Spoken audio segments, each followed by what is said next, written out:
guys, what's up? Welcome to another episode of the Coach Cody Podcast. So today, I'm just going to keep things pretty simple. I'm going to answer some pretty common questions that I get pertaining to nutrition and fitness.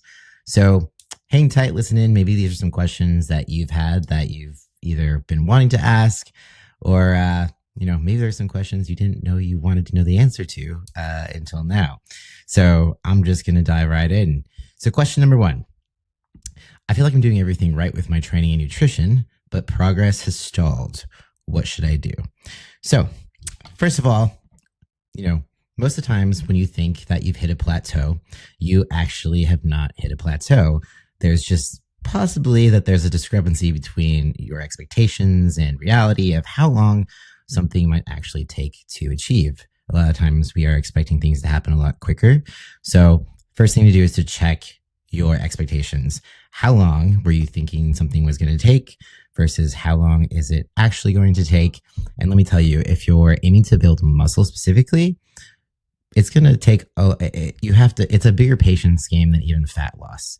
With fat loss, you tend to see if you're doing things pretty consistently and you're on track with things, you can see progress from week to week. You lose 1 and 2 pounds per week. And therefore, it's not quick, but decently quick in comparison to building muscle, where not only does it take a while to even gain like a pound of muscle, but it's harder to see the physical progress because it usually comes with having to add a little bit of fat. So building muscle, it's the greatest mindfuck and also the biggest test of patience.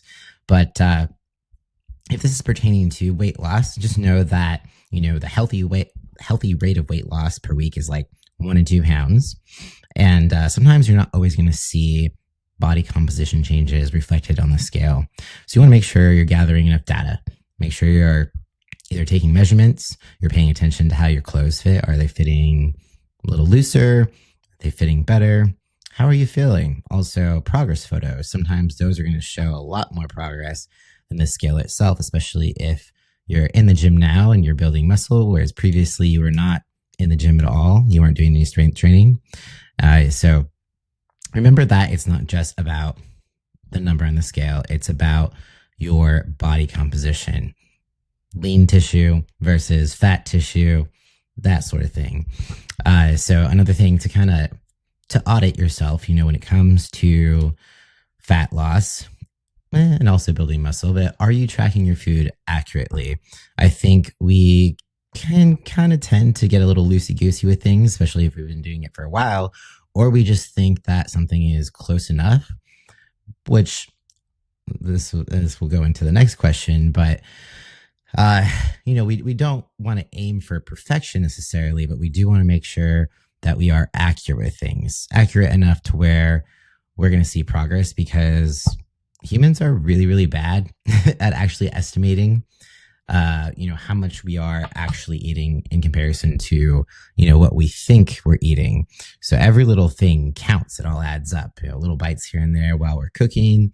It can make a difference between, seeing progress and not seeing progress. So just be aware that you're tracking everything accurately. Everything that you put into your mouth is going into that food log. And, just make sure you're tightening things up and you're being patient, because it might not be that you need to change anything. It could just be that it's going to take a little bit more time. So on that front, all right, let's move on to question number 2. So I'm always all or nothing with my diet. Either I'm on point or completely off track. How do I stop? So this is something that's pretty common with basically from week to week. You've got your 5 days, the weekdays, you're doing really good. You're able to stay on track. And then the weekend hits and it's just chaos. Diet goes out the window, and essentially you derail any progress you might have made just through the weekend. So biggest reason this happens, well, if we're just talking about the weekend specifically, it's because the weekends don't have structure like your weekdays do. Maybe you have work, that sort of thing. It kind of structures it to your schedule is similar. From day to day, you wake up at the same time, go to bed at the same time, for the most part. You're eating your meals, you're prepping your food for the week because you're working and it makes it easier for you. And then come the weekend, you didn't plan for the weekend, so it's easy to go off track. You're waking up later. You have more social obligations. All of these things can potentially just put more on your plate and derail you quicker than you might think. So make sure you are planning for your weekends in the same way that you plan for your weekdays. At least try to maybe go to bed, wake up at similar times. Try to keep your meals schedule like you would during the week.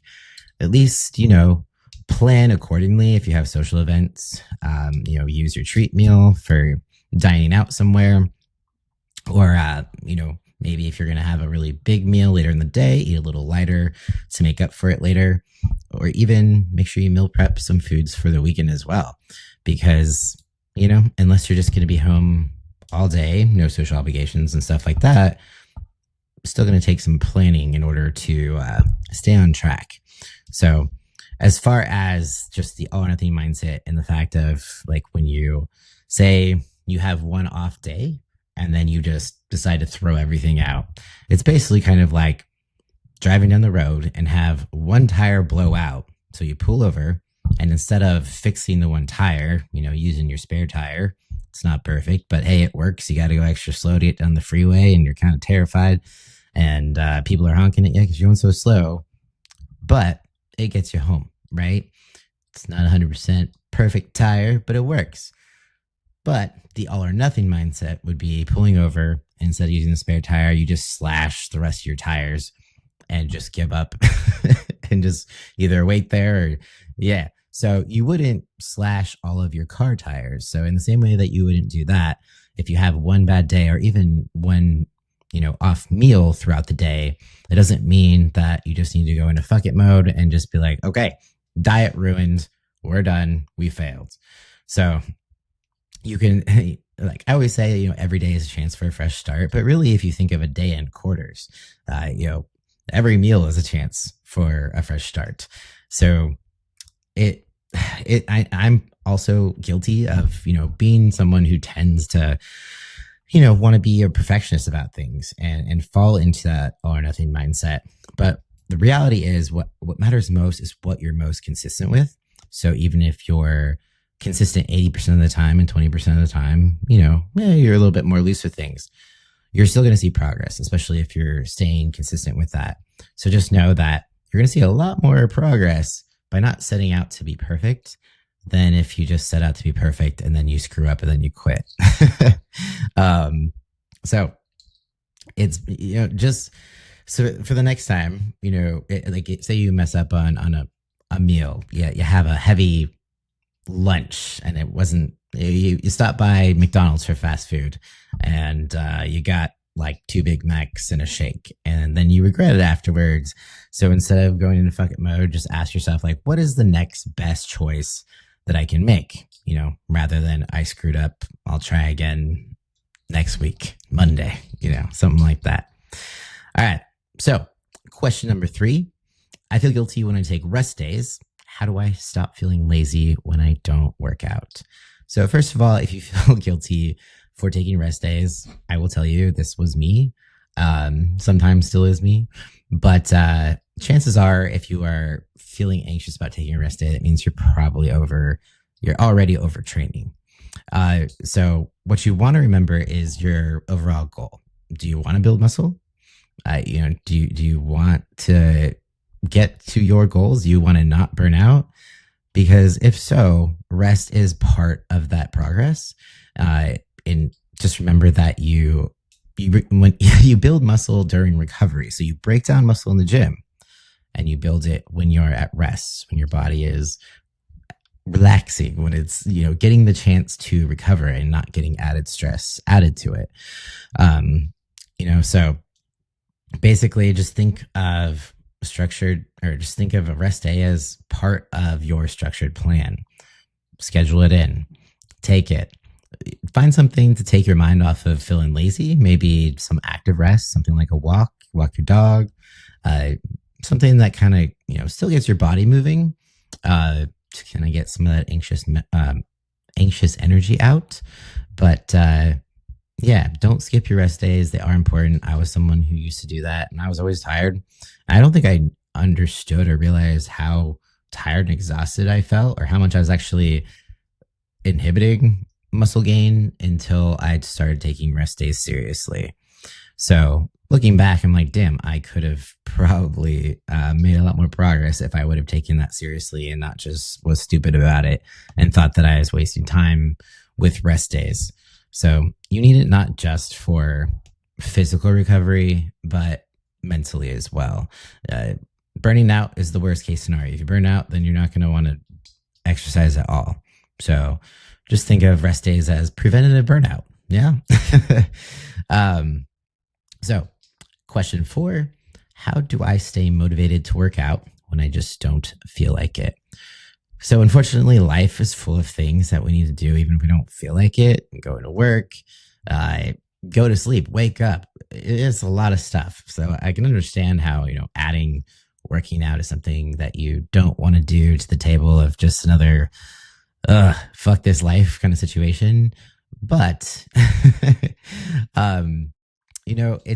it's still not negotiable. Your health is still important. For some reason, we see working out as this optional thing, but I think it's because the consequences can be delayed. They might not be immediate. Just like there isn't immediate gratification for working out, there's not also immediate consequences. So if we think about, most of the things we might do because we literally have to, because we have to keep a roof over our heads, but also because the consequences are more immediate. So if we think about building habits, systems, that sort of thing. So showering, for example, this is a habit most of us have, not always, but there's a pretty immediate consequence to not showering. Go to work unshowered, you might smell. You might be the stinky person. And the consequence is social isolation. And nobody wants that, right? We're humans. We want to belong to a tribe. We want to be accepted. So there's some pretty big consequences that can happen pretty immediately. Same with things like brushing your teeth. If you don't brush your teeth, you might get cavities, and then you're going to be the person walking around with bad teeth, So sometimes we're more motivated by the actual potential consequences than we are through the benefit. It's just like, oh, cool. The benefit of brushing my teeth is to not have them fall out or get cavities, whatever. The benefit to showering, well, you can find a few with that. I know for me, showers can be kind of grounding. So when I have anxiety, showers help me. So that's pretty motivating. So in the same way that you can find the benefits of showering, you could probably do that with working out as well. So there might be I don't want to work out situation, but it could help with your anxiety. You probably feel better afterwards. And there's delayed gratification in the progress, looking better, having the physique that you always wanted, feeling better, the health benefits so that you don't, die early and you're able to stick around for your family and, live a full active life situation. So those are, some benefits. Consequences, yeah, it takes a while for those to develop. Heart disease, metabolic diseases that come with not exercising, not being able to be active when you're older and not being independent. So not being able to be independent when you're older, it sounds like it's far off and not going to affect you immediately. But I mean, if you think about it, I feel old now. I never thought I'd get to the age I was at, or that I'm at now. Someday that's going to be the case when I'm even older. And I'm going to be like, damn, I wish I would have worked out so that I didn't have to have someone help me off the toilet or, have this fear of falling and just never being able to get up kind of situation. So yeah, think about both the benefits and the consequences. You can figure out which one might motivate you more, but ultimately motivation is not reliable. So creating those systems and those habits and removing decision fatigue. Did you know we make 36,000 decisions per day and 226 of those decisions are revolving around food? So can you imagine we have a bazillion decisions to make in our lifetime. So creating habits and systems starts taking some of that decision-making fatigue out of our day-to-day. So create, a time you work out each day. Say it's 2:30. Don't veer from that. Keep that in your schedule. Make it non-negotiable, just like you would brush your teeth and shower and all that stuff. And remind yourself of your why, which could be the potential benefits or consequences. And just accept that motivation is not always going to be there. Yeah, motivation isn't always there for even the things that we enjoy. I mean, eventually exercise might be something you enjoy, but I would say definitely isn't usually, at least when you're first starting out. Eventually you do start to enjoy it because you start to see the benefits, but it just takes a while to get there. Like I said, it's delayed, but also delayed gratification is the best fucking feeling. And there's nothing more rewarding than seeing the fruits of your labor, something you've worked really hard for over time that wasn't easy for you. And then you just have this moment of pride and you're like, damn, I did that, even though I didn't want to. And it was hard, but I did that. So just some things to keep in mind when it comes to motivation or not feeling motivated to work out or, eat healthy, etc. But all right. So question 5. How do I balance fitness with real life? I feel like I have no time.